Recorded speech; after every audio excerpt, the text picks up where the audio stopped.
And we are live, back, and long awaited. It's been a while. So welcome to Area Forge, Gamecast episode 9. We are not at 10 yet, and it's been almost 2 years since I started this. It's crazy. If you didn't know me by now, my name is Preston Blake, and with me I have my all-time Destiny / Xenoblade fiend on, I don't know, I can't come up with a good intro. I got nothing. But Steve, thanks for joining once again. You've been in more than half of the AFG episodes so far. It's always a pleasure. Appreciate it. So here's the thing. This was on the fly. This is not any type of coordinated setup when it comes to what we talk about in the order. This is just, us going off the rails, what we've been doing playing so far up to this point of the year, and just talk about some new stuff like the Steam Decks. Now we both got our Steam Decks. I guess we start off with that and move on to the games. But so far, what are your initial impressions on the Steam Deck? I know you've been on Switch still with the Xenoblade, but we get to that later. But so far from what you played on the Steam Deck. Yeah, it is pretty impressive, especially since I have been on the Switch trying to finish up Xenoblade. The deck is it runs so much more smoothly than the Switch. The hardware really does make a difference. I tried out some Doom Eternal on the deck. I played for maybe an hour or two. Trying to figure out all the settings, and they did have I guess it has a built-in motion control too, where you kind of motion aim and move around, physically moving the gyro. the deck.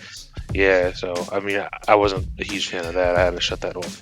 But as far as feel and stuff, it feels good. The button placements are fine for how my hands are and the thumbsticks, and I can't really complain too much about that. I do think the Switch sort of has a leg up on that, but I think I believe so too. I still want to try hooking up my Xbox Series X controller and try through Bluetooth on the deck and see how that works out, because that would be cool to do, but I just haven't gotten around to that yet. Did you run across any transitioning?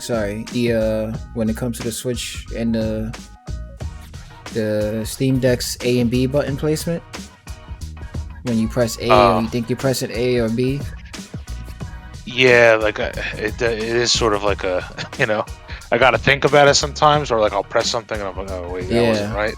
Yep. I backed out way too many times with my Steam Deck games. I ran across that a lot. Yeah, it's especially when you're on the Switch more recently. Yeah. It's worse. It gets worse. I try to think of it programs you. Yeah, I try to think of it like it's an Xbox controller or something when I do play. But I know I mentioned off screen that I wanted to see if I could put Destiny on it. Yeah. But they don't have that support yet. You were saying. Yeah. So yeah, pretty much. I'll get to that in a second. But yeah, the Destiny. Oh, go ahead. I'm sorry. Yeah. So I do need some more time with the deck, because Xenoblade has been taking up a lot of my time because I just want to get it done. But I will be on the deck as soon as I'm done with Xenoblade. Fair enough. It's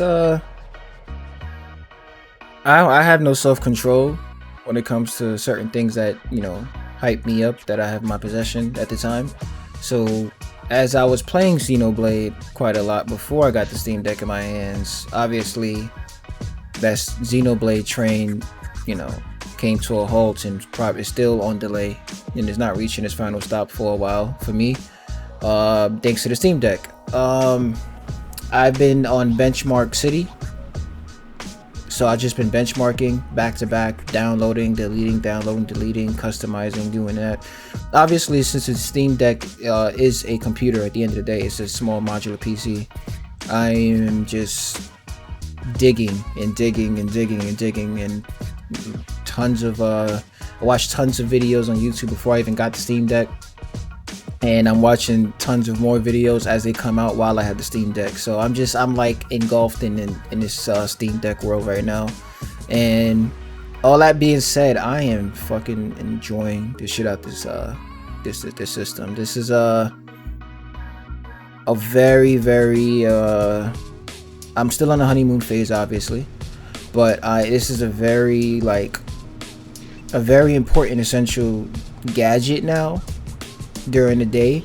Like anybody else's like gadgets, I guess, during the day would be their main essential gadget would be their phone.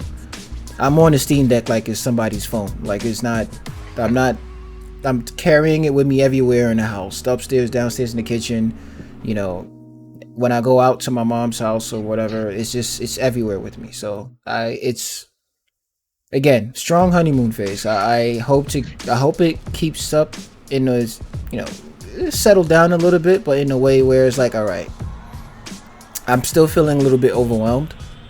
So I want to get to a place, of course, when it, you know, mellows out and like, all right, I know what game I want to focus on this Steam Deck, and I don't want to keep deleting and downloading, benchmarking. But I can't help it. That's just a part of me that I do all the time when it comes to gadgets anyways. But yeah, it's besides all the techie stuff, it's the games on it runs really smooth so far. I downloaded games that's not supposedly compatible with it using Proton, of course. It's this thing that helps you, just in case you don't know what Proton is, it's this thing that helps you it helps you run Windows apps and games through a Linux-based system. So you said earlier about Destiny 2. Destiny 2 suck. It's sad to say that's not. Bungie so far is banning people from what I heard that's on a Steam Deck, so I wouldn't even suggest you even touch it. Yeah, if you could look it up yourself. It's just been reports of Bungie banning people because of the anti-cheat. I guess it's something. I guess the anti-cheat is not talking well with the Proton or whatever that's in the Steam Deck or something like that. So yeah, I don't recommend anyone to do that just yet.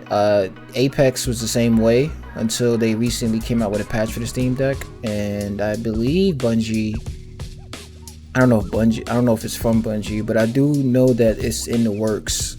I don't know if it was Steam or Valve that said it or not. I forgot. I gotta look it up. But yeah, I don't know. I do know they're working on a patch for Destiny 2, because obviously it's a no-brainer if you have more players playing on that device that's selling like hotcakes right now. Just to have more players in your player base, you know, give somebody like me a reason to stay on Destiny a little longer or more than it's around, you know, when I can carry it around.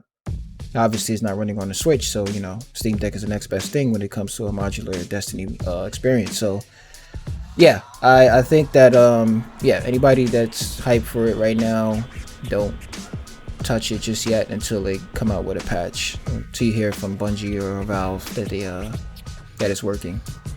Other than that, like I said, I told you off stream I had a lot to say about this kind of. Rockstar, Origin, Uplay. These launchers that, you know, these companies decided to divide it to PC players on to run their games. If you own those games or any of those launchers, you are able to play those games on those launchers through the Steam Deck. You have to, it's a whole tutorial, you can look it up on YouTube. I'm not going to explain it here, but it is possible. Every game or every launcher you have to run through, you have to run it from the launchers through Steam as like added as a non-game application. So it's possible, and it runs. Grand Theft Auto got a solid 60 on mid to high settings, actually just high settings.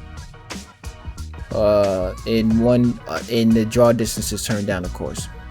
Solid 60. The game looks beautiful. I'm like, wow, this is native resolution. I didn't have to turn it down to 720. It's crazy. Red Dead I have yet to test, and I think so far Red Dead actually doesn't work through the launcher from what I researched. So you would have to run Red Dead through you would have to buy Red Dead on Steam or own it to run it. But Rockstar GTA runs without the Steam version. So it's very finicky. Oh, you said Origin launcher too? Was it part of that? Origin, yes. So Origin, only game I ran through Origin was Need for Speed Heat, and that didn't run too well. So again, these games running through the launchers are not gonna run, since it's not compatible to begin with. If it's running through a launcher, another launcher besides Steam, obviously you're just running raw, unoptimized performance. So if it's not Steam compatible, or just at least just being on Steam, the optimizations may be a bit off. It may be really good, like Grand Theft Auto 5, or it may be really off, like Need for Speed Heat, which is running at 30 to 50. It was all over the place. And I tried to turn the settings low, and I still can't get a solid 60. So that's my experience so far with the benchmarking and trying out stuff. But my main games that I'm kind of keeping on here, dude, Halo Master Chief Collection on Steam, right? Multiplayer doesn't work because of the anti-cheat, but all the campaigns and co-op works. Oh, and really? It looks and every game runs at 60, and it's phenomenal. It's really, I'm like, and I'm switching back and forth in Halo Anniversary and Anniversary 2, but the old graphics, new graphics, and it's seamless. I'm like, wow, I can see myself running through this whole thing on here. Reach as well, everything just running all the way up to Halo 4. It looks really good, all on enhanced high settings. Halo 2 may be a little finicky on enhanced, so if you just go on normal, which it still looks really good on the remade version, of course, it's a solid 60. But everything else is just 60. Like, it's not even sweating it. Steam Deck is like, yeah, whatever, throw something else at me. Gears 5 I just tested this morning. That runs pretty well, even though you have to do some renaming on the anti-cheat folder, but it runs after that once you get the right proton. Dragon's Dogma is probably gonna be my main one. It looks and runs really good, and I did some mods for that too, and it still runs really well. Tekken 7 I've been on lately. I got the DLC unpacked deluxe version for that game, which is cool. On the P, it was like $60, so it's pretty cheap compared to 100. And I've been playing that recently. Skater XL, easy. It really is. It runs 60 smooth. I could play Spotify behind it with my own skate songs or whatever, and still play the game. It really is a freaking dream. I can't really say enough about this game. This system I meant. But it's a lot. It sounds like it could do a lot. Yeah. Yes, it can. It really can. The fact that you have a desktop mode that you can switch to, and without docking it, the trackpad, the controls, everything is just smooth so far. Like, it's a lot of shortcuts to enable your mouse, enable gyro, or whatever the case is. But I'm learning pretty fast. Obviously, the more you stay on it, the more easier it gets, and it's I did crazy. I did check out the desktop mode too when I was playing Doom. One thing too is they didn't put like a stand for it. Sort of how the Switch has like a stand where you can kind of just set it, yeah. So it's like you always have to hold it. Yeah, they got just plenty of accessories out there. J-Socks is one of the main ones that's doing really good with them, and the docks as well. Yeah, I'll have to take a look. 'Cause, I definitely want a dock for it too. So I don't know if they released the official their official Steam Deck dock. It was delayed until fall sometime. so not yet. But the JSOX one I think is the best one so far at the moment, because it enables you to plug in the Ethernet cord, which is a lot of them don't have that. And it's cool. There's enough USB ports and stuff in it, so it's pretty cool. I haven't gotten it yet, but I did some research on it. D brand is what I've been doing a lot of research on, and I want to get a D brand, all white D brand cover, skin. It is white and it's white marble, but I trust D brand with their accessories. The thing is, you gotta watch out for it. Don't waste your money and buy any screen protector. On the version that we have is a 512 gigabyte. That one is the highest one. It has the anti-glare screen. If you buy a screen protector, any screen protector, tempered glass, whatever the case is, it's gonna pretty much reverse that anti-glare into, becoming a glary screen again. Yeah, so only one that I know so far after doing research was D brand's anti-glare screen protector. So D brand has that, and it pretty much supposed to do the job after looking at some YouTube videos. It seems like people are happy with it. But yeah, anything on Amazon is like a Wild West. Don't just buy anything without researching it. But so far, D brand is the only one. That's sort of what I was afraid of too, because it's like that with the Switch, and it's even worse because you know how Nintendo is with proprietary, like, oh well, we use our own, like, USB-C power protocol, and we don't give that information out to everyone, and it's sort of like you're taking a gamble. So I expect that Valve would have had looser, like, parameters for all that, so that you can actually go out and buy third-party, like, docks and skins and whatever it is. But yeah, I definitely have to do my research into that to get the correct stuff. Yeah, it's a big market out there for it, and it's still, as we talk, is just getting bigger. So everybody's jumping on all the third-party companies are jumping on the bandwagon for accessories for the Steam Deck. Obviously, since it's even selling more now, since they ramped up productivity and the shipping and stuff like that. So people are getting theirs much sooner, like we did, and it's very. I don't want to say user friendly. The Steam, alright, so if you're just going on Steam games and that's it, it is user friendly. It's nothing overwhelming. But I think this device should be, if you can afford it, of course. I think anybody could benefit off this device, whether you have a PC or not. Especially if you're just a big gamer. If you're not a big gamer, then probably you won't benefit much if you already have a good PC. But if you have a good PC, I emphasize good. If you don't have a good PC, I think Steam Deck would actually overtake the gaming side for your PC because of what it can run on a small screen.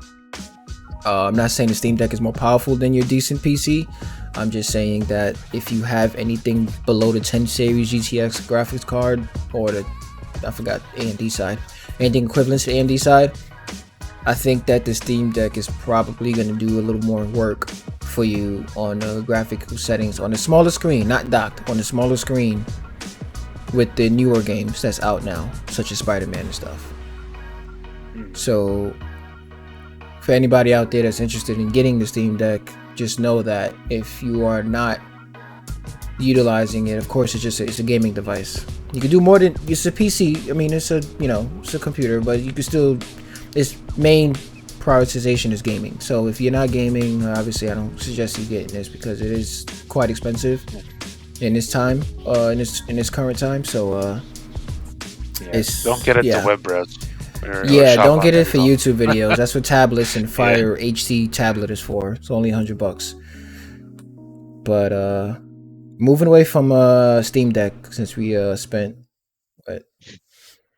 the last 20 minutes talking about it, let's move on to, I guess, the next thing next to the Steam Deck would be the Xenoblade that we were talking about, since it's on the Switch. The one thing that's keeping you from your Steam Deck at the moment. So I don't know how. I'm not This is spoiler free, by the way, guys. I said spoiler free. Am I saying it wrong? My head is ramping. Yeah, spoiler free. Yeah, spoiler free. I said it right. Overthinking. Yeah, so we're not gonna spoil anything for you, but we're just gonna talk about initial impressions so far. I know. Did you beat the game yet, Steve? No. Of course, you just said it earlier. You said you didn't. Yeah. I didn't either, but you definitely put more than likely further than me since you stayed on it. Yeah, I think I gotta be at least past halfway through. Okay. I might be like I'm still in chapter 4 because it's been a busy week for me. But oh wow, I've been doing a lot. Well, there's 7 chapters, I think. I don't know. I don't want to know, but I don't know. Well, I mean, I don't even want to confirm it. I looked it up because I wasn't sure. I didn't know. Like, I was trying to gauge like how much of the game I had left without spoiling it for me. And I'm pretty sure it's got like 7 or 8 chapters or something like that. So like I think I'm like more than halfway through. I've been doing like everything I can. I've been exploring the map, you know, getting all these areas unlocked and what level are your characters? 34, I think 34, 35. I'm like 33 or 32. Yeah, I'm chapter 4 as well. But heading to the big area. But go ahead.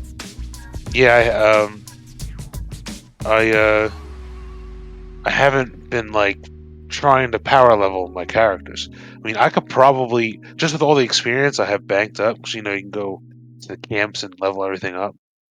I could probably level all my guys up to like another 10 levels if I wanted to. Got it. I mean, that's how much banked experience I have. But I know, you know, the better strategy is to sort of like stay in line level-wise with like the areas that you're in. Because then you don't progress your class points as fast. And it takes a lot longer. So I try to keep, like if I'm leveling up too quickly, like I have to try to like stop doing like all the side quests and I have to like continue with the main story, you know. But yeah, no, I'm just trying to do as much as I can in there because I haven't felt this way about a JRPG since Dragon Quest XI. You know, I dumped like over 100 hours into that, so sort of like really gripped me. But I mean, the gameplay as far as that goes, like, this is like my first Xenoblade game, so I don't really have any experience with any of the others. But it seems like at first I felt like it was too much going on. You know, they were trying to do too many things, like in like the gameplay wise or story gameplay wise, yeah. And now that I have a better understanding of like combat and such, like I don't feel that way as much. But they do it's like they did want to give the player like all this freedom, and you know, well, I want to play as this character and this class, swap everything around. You know, it felt a little redundant to me at first, but now it's sort of like, oh, you know, it is what it is. You know, it's cool. You know, to have all that. They dump a bunch of ice in your iced coffee. I mean, obviously it's gonna melt, so they want it to sink in. Whether it's a good idea or not, I'm not saying it's either, but I think it was I think it just depends on the person, I guess. And yeah, so you know, and it gives you like a good amount of play as far as strategy. Let's go, you know, maybe I need 3 healers, maybe I need, you know, 1 defender, 3 attackers, you know, and you can always just switch that up, and you know, and it also, they have you work towards, you want to get everyone to like level a class, because that just they're able to grab abilities from like other classes and stuff. So you use that onto the main class that you really want that character to be. So it's like, you're always kind of rotating out classes. It's a nice like switch up. You don't get bored, with your play style. Like the game does, urge you to like, all right, change your classes on the characters, level these things up, blah blah blah. Yeah, they give you a lot to experiment with. That's one thing the game is really known for. It's just a bunch of choices, gameplay wise. But yeah, I hear what you're saying. Yeah. So, I'm not gonna detail any of the story. But the story is good. It's like, I think it's sort of at the part where I'm at. It feels like it's kind of dragging right now, just because maybe it's just because I'm going off and doing like somewhat unnecessary things. Yeah. But I have a feeling that it's gonna hit a point and it'll ramp up story wise. So I'm excited for that too. But yeah. Story is definitely it's definitely growing, of course, on me still. I mean, I'm still on it, but I'm on it less because of the Steam Deck. But yeah, when I have something downloading on the side and I leave the Steam Deck on, which I hope they fixed, they come up with a patch for that background downloading while it's on sleep, like the Switch does. But yeah, when I have something downloading on the Steam Deck, I'm on a Xenoblade at times in like my bed, whatever, my bedroom. But yeah, I'll for everything you said so far, I agree with it. Yeah, I agree with everything you said so far. The thing I do, or should I point it out? No, I don't want to point it out. It might be a spoiler. The gameplay wise though, they give you a lot, and it doesn't, to me personally, it didn't feel overwhelming. It got close to that point at times, the more I kept learning. So I guess I was learning enough at a pace when it would, I guess at a certain pace while they were stacking more stuff on top of that. But I was picking up pretty fast anyway, so I guess I didn't, if I picked up any less, it probably would have been overwhelming to me. But I almost felt that way at times, because I know throughout the game, even first couple hours or so, that you're still learning new gameplay mechanics that they're throwing at you. Obviously the gameplay mechanics are tied to the story, so as you progress through the story you get these new gameplay mechanics, but as any other JRPG would. In typical fashion. Yeah. This is not my first Xenoblade, but this is my, no, I can't say that. Until I beat it, it would be my first Xenoblade I would actually beat. I've played the other two, I've watched the other two because I never finished it. Xenoblade 2 played horribly on the Switch when I played it at first. I guess until they did a couple patches recently before this one came out, I tried it and it was a little smoother than I remembered. But yeah, it was a little too late for me. So this one so far, I don't feel like, due to my play sessions in it, I haven't been playing like hours on hours per session, so I'm kind of sipping it like fine wine, like how I said for Horizon Zero Dawn when Elden Ring came out. Like I'll switch up from time to time and play it. Xenoblade is not, it started off very strong to me, and obviously because I stopped playing it, as often as I did, I just got distracting right now. So that's why I'm kind of like fully like almost coming to a halt and stop playing, so I won't mess up my experience. I'm switching back and forth from different games to games, being that I'm on a Steam Deck. So I think it may be, from what I'm at the story at least so far, I think it may turn out to be one of the best JRPGs this year. Not that it has any competition so far, but just one of the best story games this year. Who knows? I don't know. So far this way, what I've seen in the story so far, it's been ramping up to a very questionable but exciting conclusion that may happen. I'm excited to see how these games connect. The 1 and 2 connect into 3, which, from the trailers and from what I've heard, it's all wrapped up in the same universe.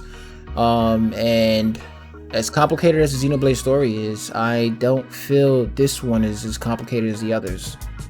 This one is a little more straightforward with what's going on, but raises less questions than the others. I'm gonna say that. In my experience, this one raises questions, but it's not as many.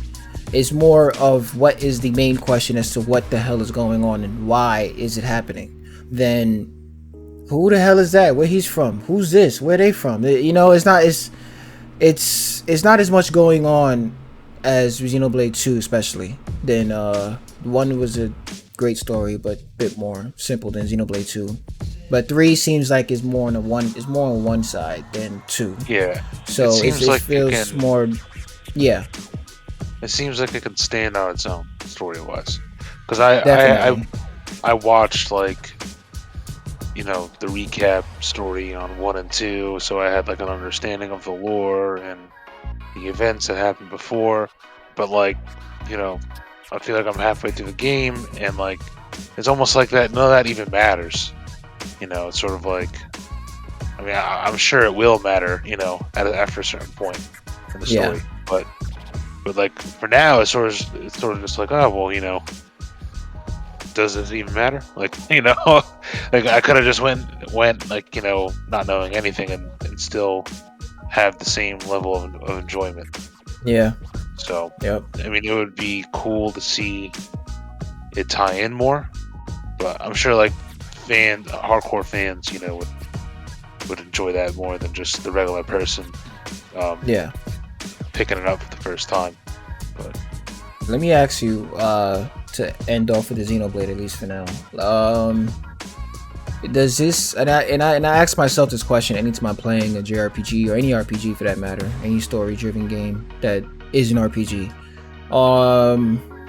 Does this game has a perfect balance between gameplay and story as far as what's more hyping or enjoyable? Or is it on more the gameplay side you enjoy more than the story, or more the story than the gameplay? Like, is there a perfect balance in between and sync, or is it kind of like one way or the other? So far, I'm not saying either one is bad. I'm just saying, like, what are you enjoying more about the game as you play?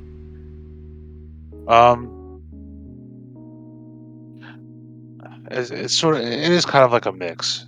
In the way I kind of see it is, the story is what's keeping me wanting to play, and the gameplay, like, I don't get tired of the gameplay. Like after like long, like, you know, I'll play for like 2 hours, and I'll be like, all right, you know, I can still keep on going, but like I'll take a break because, you know, but like if I wanted to, I could play for hours on end if I had the time, you know. So it's like, you know, that's sort of how I see it, which is a good thing because, you know, because the story could keep me going, but if I'm not driving with the gameplay, like I'm only gonna be able to play for like a half hour at a time, you know, and I'd be pushing through. So I guess, you know, it is more, I guess, balanced for me.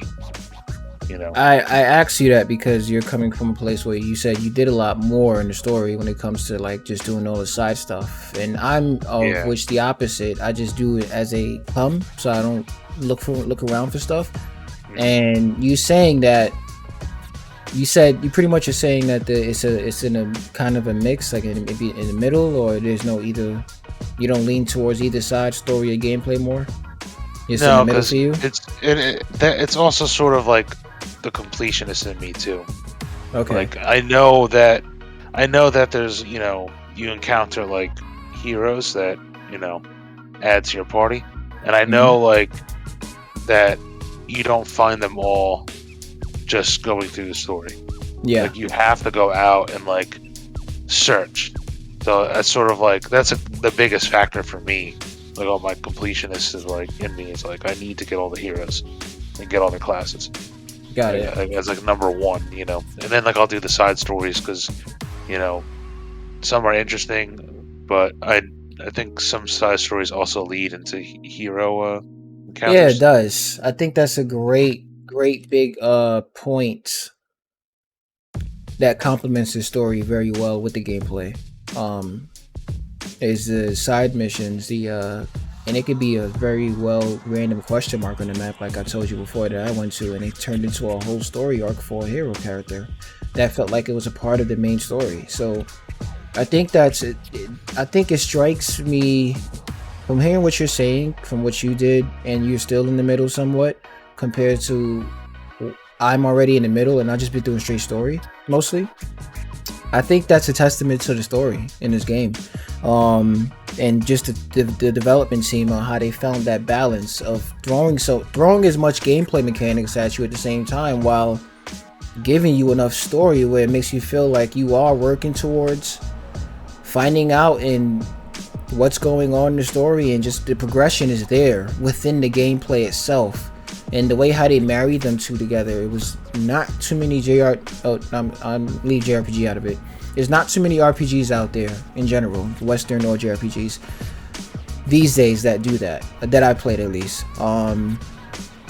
When you normally get your typical RPGs, you get side missions, and it's just that, side missions. And then last time I felt like that about something was Witcher 3. Horizon Zero Dawn, the Forbidden West one, did a little more that I liked about that than the first one, but they didn't quite hit it to the point where I can actually clarify and say that all of the side missions are, very story driven. But yeah, it's not like fetch quests, of course. So yeah, I'm in the middle when it comes to what I'm enjoying on this game. A lot of the gameplay and the story, it just feels like it's in one. I don't feel like I'm enjoying either or over the other. And I think that's why I'm already predicting that if once I finish this game, whenever I do, it's potentially could be one of my game of the years, or even on a list of game of the years. But it's not too many games out yet that I can actually say that there's even a long list for. The two off the top of my head that I played so far, that we both played, was for Horizon. Nobody's just Horizon, like Forza. Horizon 2 and Elden Ring. Yeah. And Elden Ring so far is still my game of the year. I enjoyed the hell out of Horizon more than the first one, I'm not gonna lie. But Elden Ring, that's a whole nother whole nother addiction and story that I'm not gonna get too far into, but it's been a while and we haven't even talked about Elden Ring since we played it, and it's been a couple months now. So that hype train, we both kind of fell off of it, but I can still remember it as in my head as my game of the year. Like, it's staying right there. Yeah, I want to be a contrarian, and I'm not to say that it wasn't a phenomenal game, but it's not my game of the year, I got you. Like, that's just the contrarian in me. Plus, I want to give God of War Ragnarok a chance. But yeah, I'm kind of primed for like a second playthrough, but I was waiting for the DLC to drop. I was hoping they would do it quickly, but I mean, we were playing back in like February, March, right? Yeah. So it's been like a good chunk of the year, 5 months. So I was kind of hoping they'd get something out by like the summer, but because the more the time drags on, it's like the more it's sort of like I'm moving on, Yeah. But hopefully they don't wait too long on that, because I would like to try another playthrough, because there are some things that I missed the first time around I want to try differently. Yeah, that game is a beast. The game is definitely I think I had time. Yeah, and I believe, I don't know, I think I had played it a little. I can't say too much because, I mean, compared to your time, I guess it was more because I played it on both systems, but I didn't look at it as too much. I was just really, really like sucked into that world. Like, it's I don't ever play any Souls-like games like that ever, and I did beat 3. I played a bit of beginning of Bloodborne, and it just wasn't me. Like, it's just, I guess I was too chicken shit. It was hard. And I played all the Souls games. I played the remake of Demon Souls on a PS5. And I think I went like halfway through that one. But yeah, I never really tend to like stay on these games. I play it like in sessions. And Elden Ring did something totally different for me, and I ended up staying on that game. I think I played on the PS5 first. It had problems, and I moved to the Xbox with you when you got on the Xbox, and I ended up making a new character, and just me and you went through that whole journey together through there, and we ended up finishing the game. And and without even taking a break, I went back to the PS5 and continued. Like, and played with my brother on the PS5. I mean, if it was crossplay, I probably would have been playing the same save, but it's not. But it's crazy how much of a game that I played that much. Like, I don't think I put in any hours into any game like that before, together collectively for both systems. Since Witcher 3, and I don't know why. That's even till this day, I really don't know why, because it's not a game that I'm really into like that. So right now, it's still my game of the year at the moment, until I play other bigger games like God of War and stuff, or some other smaller game that may catch me off guard. But yeah, I don't know. Elden Ring was its own. It's in its own league. It's most definitely in its own league, and I can guarantee you, even when God of War come out, Elden Ring is right up his ass, or if not, still over it on Game of the Year nominees when it comes to any other shows. I can see Elden Ring just winning Game of the Year, and I think that's just because it's able to catch like a wider berth of like gamers. Everyone was playing it. Everyone, man. Because it's a new IP, and there's no other history behind it. As far as like keeping people like out of like lore wise, because it's like well, if someone wants to play Ragnarok, it's like, well, you have to know Kratos, and ideally you want to have played the previous game, and then you should know about all the stuff from the original hack and slash games. And it's like there's so much to get into, Yeah. Like Elden Ring is a lot more just open, for people to just jump in without needing to know anything else. Yeah, they pulled off the Breath of the Wild formula very well, and I think I feel like they went beyond the Breath of the Wild formula and perfected it in a crazier way, which is saying a lot, because Breath of the Wild, of course, is it's nothing to look down on at all in any category. But yeah, the Elden Ring really just, it's like, all right, we're gonna be, you guys want to delay your Breath of the Wild too, we're gonna just come out with this right here in the beginning of the year and show people how it's done in our way. And I think I really have nothing more to say about it. It really is just it's a crazy beast in itself. But moving on, I really don't have much to move on to after this last topic. It really is something that has been a huge thing for me since I started playing it beginning of this year. And I know you're in and out of it every other patch or so, but Star Citizen. I invested a while ago in these joysticks here. I have it disconnected so you can kind of see it. These VKB joysticks that came from China during this inflation, which was even worse on how much the damn thing costs for shipping.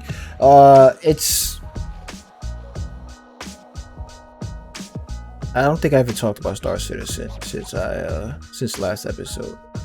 I just came out with I only made a video about it on YouTube, but I'm not gonna sit here and run you through how I started Star Citizen and all that stuff. I'm just gonna say right now, for now, since this last update, for people that knows this game, knows what it's about, 3.17.2 has been cleaned up quite a bit from 3.17.1, and when I say that, I don't mean it by a big degree. I just mean it by like when it comes to certain qualities of life, just by going into a freaking elevator and not getting sucked into a black hole.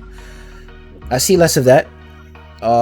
It's not killing me. I'm not getting killed by the game by itself. I'm probably, if I'm gonna die in any type of way in this game, which I rarely do anymore, it's because I try to walk through my ship without opening the door.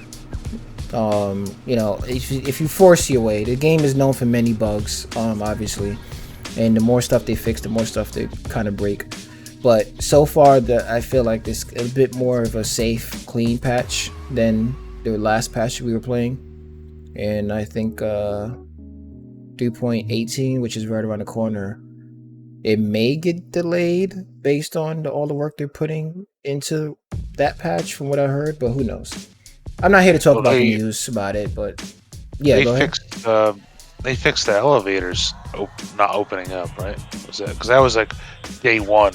You know, people getting stuck in like the hotel because they couldn't call the elevator. Oh yeah, for this patch, when they increased the player count to 100 per server per session, I meant. Yeah, that was just a bug in the beginning that they fixed up, as well as the party being able to launch from the menu into the game together. Yeah, that stuff is fixed up already. So yeah, it was more of a server thing side, obviously, since it wasn't they didn't need another patch to come out that we had to download. It was just a server thing, as most of the problems that really are in this game. But yeah, as soon as they implement server meshing, I feel like a lot of those things they could fix in the back end while we're playing. And I think a lot of server meshing in general, I think, will solve a lot of the issues that we see in the game. But you know, whenever that tech comes out, it comes when it comes. I'm not here to report about the news and what's next and all that stuff, but I'll just pretty much bring this up to tell you that this game is on the back burner for me at the very moment, because of the Steam Deck and because of the Xenoblade. Obviously, I haven't been on my PC actually like that, playing any games on my PC since I got the Steam Deck, and again, I'm in the honeymoon phase, so I get that too. And I haven't really been on my systems. I think last thing I was playing on my system was on the Xbox was Ghost Recon Breakpoint. That was the last system game I was playing consistently before I stopped playing them. Testament to the Steam Deck, and it is new to me. So again, till I get out the honeymoon phase, I'll see how that flow is and how I fit it into my schedule with everything else. But yeah, it's I jump on Star Citizen once in a blue. I'm more in the I'm way past the honeymoon phase in Star Citizen. I'm more on the side of like, now I just want people to play with type of, you know, time. If I am gonna go back on there, because I don't really do stuff on my own anymore in there. I know you can mine and do a couple bunker missions, but I've been doing that already. Well, more of the bunker missions, not mining, but I've been doing all that already. You know, I think it's cool when, of course, a game like this, you'll be better when you're playing with people, of course, and the experience and what you find out, what happens unexpectedly because you're with people. But yeah, that game has been on the back burner solo at the moment for now.